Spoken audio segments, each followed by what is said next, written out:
Good morning বন্ধুরা, তোমাদের সবাইকে টিয়ার পরিবারে তোমাদের সবাইকে স্বাগত।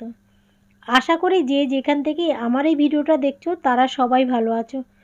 তো আজকে হলো রবিবার। আজকে সকালটা আমার কাছে খুবই ব্যস্ততার সকাল।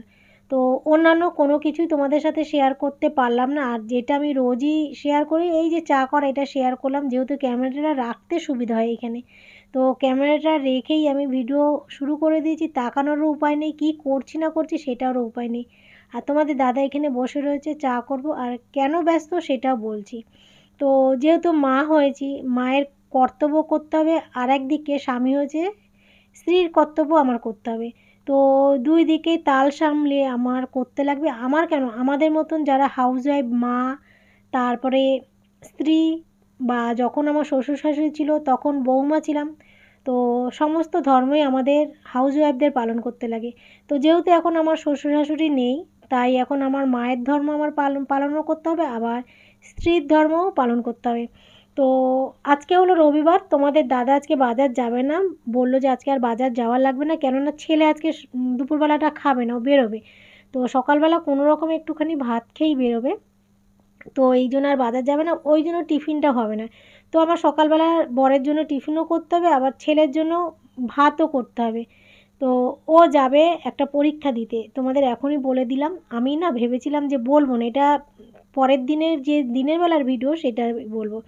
তো সকালবেলার মর্নিং ব্লগে তোমাদের বলবো না ভেবেছিলাম, আর আজকের ব্লগটা তোমাদের মর্নিং ব্লগই দেবো।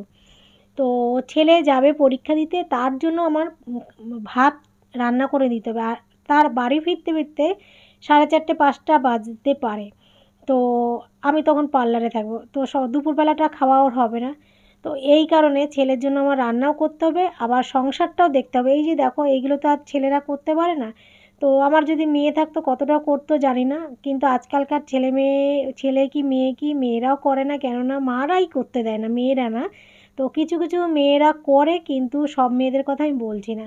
তো মারাই করতে দেয় না, কেননা শ্বশুরবাড়িতে গিয়ে তো করতেই হবে। যেমন আমি তো, মানে আমি কেন, আমার তো এখন বয়সই হয়ে গেছে, তবু বলছি শ্বশুরবাড়িতে এসে তো আমাদেরও করতে লাগছে। তো আমার ছেলে বা মেয়ে হোক, তো যদি মেয়ে থাকতো সেও শ্বশুরবাড়ি গিয়ে করতে লাগতো, করতো। তো আমার ছেলে যেহেতু, সেই জন্য ছেলেও এই যে বিছানা তোলা এইসব কাজ ছেলে করবে না। আর ছেলে যেহেতু পরীক্ষা দিতে যাবে, তো এই জন্য আমার আজকের সকালটা খুবই ব্যস্ততা। তো ওর জন্য ভাত করে দিতে হবে, তারপর ভাতের সাথে যাই হোক কিছু না কিছু করে দেবো। তো কালকে রাত্রিবেলায় ও বলে দিয়েছিল, মা আমাকে আলু ভাজা করেই দিও। তো ও না ছোটোবেলার থেকে, জানো তো, যখন পরীক্ষা টরীক্ষা দিতে যেত, তো তখন ওকে আমি ঘি, ভাত আর আলু ভাজা করে দিতাম। তো আমি বলেছি যে তাহলে ঠিক আছে, তুই তো ছোটোর থেকে এই আলু ভাজা ঘি ভাতই খেয়ে পরীক্ষা দিতে যেতিস, তাহলে সেইটাই করে দেবো। আর ওর পক্ষে নয়, ঘি, আলু ভাজা ভাতটা খুবই শুভ। মিথ্যে কথা বলবো না, আমার ছেলে আগা করে রেজাল্ট মোটামুটি একেবারে যে খারাপ সেটাও করেনি, মোটামুটি ভালোই করেছে। 70-80% ওপরেই থাকতো সবসময় নম্বর। তো আমার কাছে এইটুক নম্বর অনেক অনেক, হয়তো হাসবে সামান্য এই নম্বর, কিন্তু আমার কাছে অনেকই। তো যাই হোক বন্ধুরা, এই যে ব্যস্ততার সকালের মধ্যে, এই যে আমি আগে ঘরটা ঝাড় দিয়ে নিচ্ছি, আজকে ভাতটা বসাবো। চা খেয়েছি, তবে চা যখন খেয়েছি তোমাদের দাদাকে বলেছি আগে আমি চা খেয়ে নেবো ধীরে সুস্থে, তারপরে কাজগুলো করব। আর তোমাদের দাদা বাজারে যাবে না, যেটা বলছিলাম, বাজারে যাবে না, কেননা ছেলে তো খাবে না, তো বললো বাজার যাবো না। ঠিক আছে তাহলে সকালবেলা কিছু টিফিন করে দেবো। আর তোমাদের দাদা না পাউরুটি নিয়ে এসেছিলো, তো সেই পাউরুটি আজকে সকালবেলা টিফিন করে দেবো। তো সেটা হচ্ছে দাদাকে করে দেবো, ছেলে তো ভাত খেয়ে যাবে, আর দাদা আর আমি খাবো। তো ছেলের জন্য ভাত করবো, আর বরের জন্য পাউরুটি দিয়ে ডিম পাউরুটি করে দেবো। তো এই জন্য স্বামীর জন্য করা হচ্ছে, এদিকে ছেলের জন্য ভাতও করা হচ্ছে। ওই যে বললাম যে মায়ের ধর্মও পালন করতে হবে, আর স্ত্রীর ধর্মও পালন করতে হবে। আর শ্বশুর শাশুড়ি, যেটা বলছিলাম, শ্বশুর শাশুড়ি যখন ছিলেন তখন কিন্তু ওনাদের, মানে বৌমা হিসেবে আমি যতটা পেরেছি, আমার যতটা সম্ভব আমি করেছি। তো যাই হোক, বাড়ির কেউ মানে বলে না যে আমি করিনি, সবাই জানে। আর তোমাদের আর কি জানো, তোমরা তো আর দেখোনি। তো যেটুক সম্ভব সেইটুকুই করেছি, তার থেকে কখনো কখনো বেশিও করেছি। তো শ্বশুর শাশুড়ি যেহেতু নেই, তাই বৌমা হিসেবে সেই কর্তব্য তোমাদের আর দেখাতে পারলাম না। তো যাই হোক, এই যে এখন ঘরটা ঝাড় দিয়ে নিচ্ছি, আর পুরোটাই আজকে ঝাড় দেওয়াটা তোমাদের দেখালাম। শুধু ছেলের ঘরটা আমি ঝাড় দিলাম না, ছেলে শুয়ে রয়েছে। শুয়েছে বলতে উঠবে উঠবে করছে, কারণ ওর তো তাড়া আছে। আর দেখেছো কতটা নোংরা এখন না, কয়েকদিন ধরে দেখছি একটু সন্ধ্যাবেলার দিকে হাওয়া হাওয়া দিচ্ছে, তো নোংরাটাও খুব বেশি হচ্ছে, ধুলোটা নোংরা বলতে ধুলোটা বেশি হচ্ছে। তো বারান্দায় যেহেতু দক্ষিণ দিকের খোলা বারান্দা, এই জন্য ধুলোটা বেশি আসছে। আর দক্ষিণ দিকের খোলা বারান্দা হলে ধুলোটা তো দক্ষিণ দিক থেকেই আসে, আর এই বারান্দাটা পুরো হয়ে যায়। আর যখন বেশি ঝড় দেয় জানো না, এই যে দরজা আছে তো, দরজার ফাঁক দিয়ে ধুলো গিয়ে ঘরময় হয়ে যায়। তো এখন সেই যে জোরালো যে হাওয়া সেটাও নেই, কিন্তু হাওয়াটা আছে বলে বারান্দায় এত ধুলো। আর সন্ধেবেলায় তো আমি পার্লারে থাকি, ঘরে থাকি না, তো বিকালটা আমার ঘরে ঝাড় পড়ে না। তো পার্লারের কাজ তো করতে লাগে, আর পার্লারের কাজে যাই, আসি বাড়িতে সেই 9:30, 9:20, যখন টাইম পাই, কখনো 10টাতেও আসি, কখনো কাস্টমার অনেক রাত অবধি থাকলে 10:30টাতেও আসি, কিন্তু আমি বন্ধ করি 9টার সময়। তো ওই টাইমে এসে আর আমার ঘর ঝাড় দেওয়া হয় না, দেইও না ঘর ঝাড়। আর সন্ধ্যা আমার ছেলেই দেয়, তোমাদের আমি এর আগেও বলেছি। তো সন্ধ্যা দেয় বলে আমার এই যে সন্ধ্যা দেওয়ার ব্যাপারটা নেই, কিন্তু ঘরটা ঝাড় দিতে পারি না বলে এই যে নোংরাটা বেশি হয়। তো বন্ধুরা, ঘরটা ঝাড় দিয়ে তারপর চাল নিতে আসলাম। এমনি তো বাসি ঘরে তো আমি চাল নেইও না, কেউ নেয় না, নেওয়া উচিতও না। তো যখন আমার বিশেষ দরকার পড়ে আমি কি করি বলো তো, কোনো রকমের দরজার সামনেটা বা এই যে খাটের সামনেটা দিয়ে ঝাড় দিয়ে তারপর চাল নিই। কিন্তু আজকে যেহেতু একটু দেরি হলেও অসুবিধা নেই, কিন্তু আবার তারাও রয়েছে। তো এই জন্য পুরো বাড়িটা মানে পুরো ঘরটা ঝাড় দিলাম, ঝাড় দিয়ে তারপরে চাল নিতে আসলাম। তো আর এই যে চালের ড্রামটা একটু নমস্কার করলাম, তোমরা তো জানোই একটু নমস্কার করে নেওয়া ভালো, লক্ষ্মীর ভাণ্ডারে আর কি। তো ওই জন্য অন্ন তো, ওই জন্য একটুখানি নমস্কার করে নিলাম। তো চলো বন্ধুরা, এবার ছেলের জন্য ভাত বসিয়ে দেবো। আর আজকে কিন্তু আমি একদম শুধু ছেলের জন্য না, একদম দুপুরেরও চাল নিয়ে নিয়েছি, মানে আলাদা করে আর ভাত বসাবো না। এই ভাতটা বসিয়ে তারপরে আমি ছেলের জন্য আলু ভেজে দেবো। তো আলুটা কেটে নেব। তো সকাল সকাল ভাতটা বসে গেল, আর আলু ভাজা করব। তো এই যে যখন আমি চালটা ধুলাম, তখন ছেলে উঠেছে, চালটা ধোয়ার সময় উঠেছে। আর তোমাদের দাদাও একটুখানি বেরিয়েছে, চা খেয়েছে, দেখলেই চা খেয়ে বেরিয়েছে। তো দেখো একটুখানি আলু নিচ্ছি, আলুটা একটুখানি বেশি করে ভাজবো যাতে দুপুরবেলা একটু একটু করে হয়ে যায়। দুপুরবেলা তো আর সেরকম কিছু রান্না করব না। তো এই আলু নিলাম, একদমই ছোট ছোট আলুগুলো বেছে নিলাম। আলু ভাজা না একটু ছোট ছোট আলু নিলে তাহলে ভালোই হয়। আর একটা আলু একটুখানি হয়তো তেলাপোকা বা আরশোলা খেয়েছে, তো ওইটা আবার আলাদা করে রাখলাম। তো ঝিরঝির করে আলু ভাজা ঘি দিয়ে গরম গরম ভাতের সাথে ভীষণ ভালো লাগে। আর ছোটোর থেকে ছেলেকে আমি এই অভ্যেসই করিয়েছি, আলু সিদ্ধ ঘি, ডিমটা তো থাকে, ডিমটা এর সাথে থাকেই, কিন্তু আজকে যেহেতু পরীক্ষা দিতে যাবে ডিম খাবে না। তো ওই যে ঝিরঝির করে আলু ভাজা ছোটোর থেকে খাওয়া শিখেছি, কেননা তোমাদের দাদা তো এমনি তো বাড়ি থাকে না, এখন নয় থাকে, রাত্রিবেলা আসে, ভোরবেলা চলে যায়, তাও না থাকার মতন, সে তো সকালবেলায় চলে যায়। তো বাড়িতে থাকে না।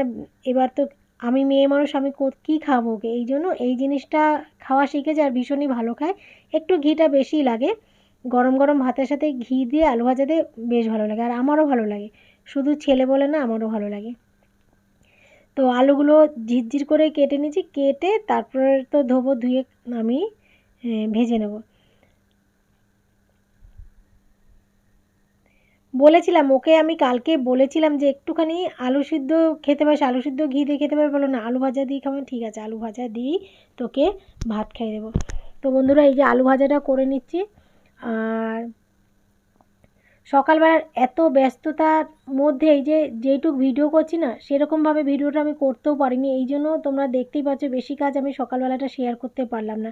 তো কালকে তোমাদের সাথে না আমি এই যে আজকে যে ভিডিওটা অনেকটাই বড় হয়ে গেছে, সকালবেলা তো অনেক অনেক করে ভিডিও হয়েছে, অনেক অনেক করে বলে একটু একটু করে অনেক না, এই একটা ভিডিওই অনেকক্ষণ ধরে চলেছে, এই জন্য আমার বেলার দিকের ভিডিওটাও অনেকটাই আছে। তো আজকে কি করেছি, পার্ট পার্ট করে ভিডিওটা করেছি। আজকে যেমন মর্নিং ব্লগটাই এতটা বড় হয়ে গেছে, 12-13 মিনিটের মতন হয়ে গেছে। কালকে তোমাদের সাথে আমি শেয়ার করব দুপুর থেকে রাত্রিবেলা অবধি যে ব্লগটা, সেইটা তো ভাগ করে নিলাম। তো আমারও এডিট করতে সুবিধা হবে, আর বেশি বড় হবে না ভিডিওটা। তো ছেলের রান্না বান্না হয়ে গেছে, ছেলের জন্য যেই রান্নাটা করা সেটা করা হয়ে গেছে, মায়ের কর্তব্য পালন করে রেখেছি। এবার ছেলে আসবে, ছেলেকে খাইয়ে দেবো। এইবার হচ্ছে বরের জন্য করছি।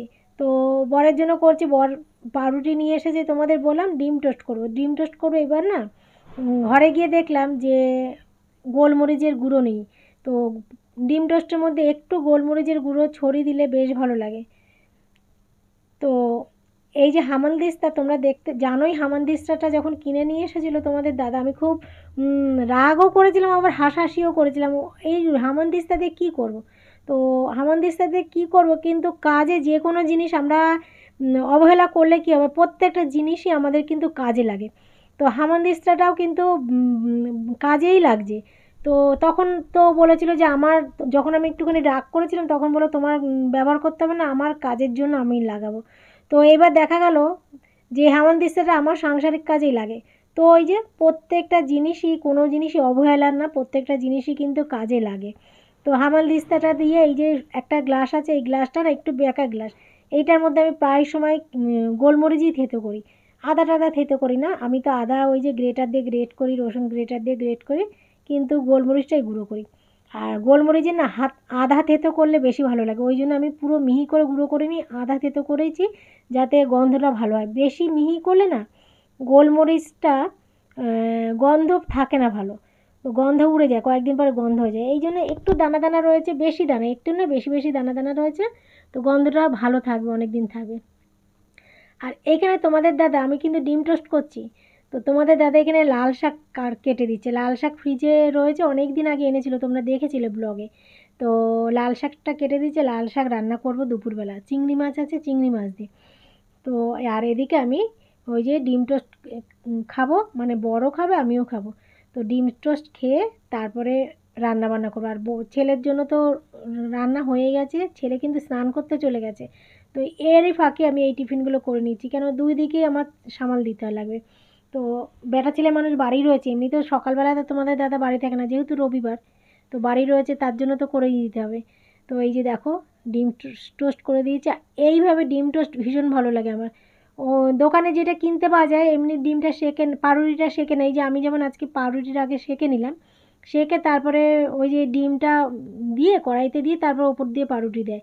কিন্তু এইভাবে না পুরো ঢোকে, আর পাউরুটিটাও নরম থাকে, তো ডিমটা পুরো ঢোকে আর পাউরুটিটাও নরম হয়, বেশ ভালো লাগে। ডোবা তেলে ভাজা, ডোবা ডিমের মধ্যে ডোবানো, পুরো সমেত ডুবানো, ভালো লাগে বেশ। আর এই যে ভিডিওটা কিন্তু আজকে এখানে শেষ করছি। আর এখান থেকে ছেলে কিন্তু একটা খেয়েছিল, ওকে জোর করে খেয়েছিল। তো চলো আজকের মতো টাটা।